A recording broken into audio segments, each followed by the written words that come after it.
திருச்செங்கோடு கிரிவலம். இப்போது திருச்செங்கோடு மலையை சென்று கொண்டிருக்கிறோம். திருச்செங்கோடு மிகவும் பழமையான கோவில் அர்த்தநாரீஸ்வரர் கோவில், அதாவது கௌரி சங்கர். சிவனுடைய உண்மையான ரூபம் என்னென்றால் இந்த ரூபந்தான்.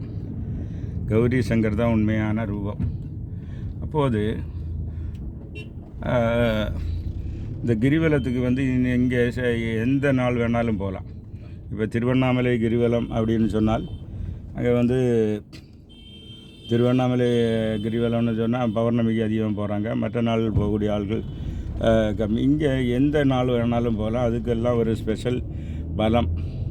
திங்கக்கிழமை கிரிவலம் போனால் ஒரு பலம், செவ்வாய்க்கிழமை போனால் ஒரு பலம்னு இப்படி இருக்குது. ஆனால் இந்த மக்களுக்கு இந்த அவேர்னஸ் குறைவாக இருக்குது.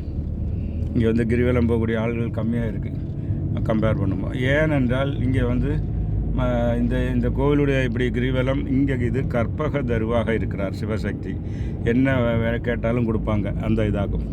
திருவண்ணாமலை முக்தி ஸ்தலம். ஆனால் மக்கள் அங்கே பல நம்பிக்கையோடையும் போகிறாங்க. முக்தி தான் மெயினாக. இங்கே அப்படி இல்லை. நீங்கள் என்ன வேணாலும் லௌகிக காரியங்களில் வெற்றி, பிஸ்னஸில் இது திருமண தடைகளை எதை வேணாலும் கேட்கலாம்.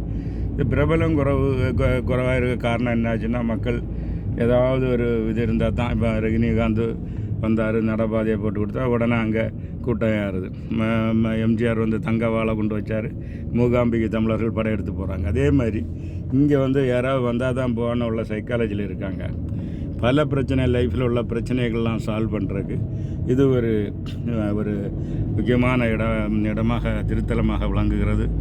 ஆகவே மக்கள் எல்லாரும் இந்த கிரிவலம் சென்று, இது நாமக்கல் மாவட்டத்தில் திருச்செங்கோடு இருக்குது. இது இங்கே பாடல் பெற்ற ஸ்தலங்கள். தேவார ஆசிரியர்கள்லாம் பாட்டு பாடியிருக்காங்க. அதனால் இதை அவங்க பலனடைஞ்சு நன்மை பெறலாம். அந்த ஒரு வாய்ப்புக்காக தான் இதை அப்லோட் செய்கிறேன். நன்றி, வணக்கம்.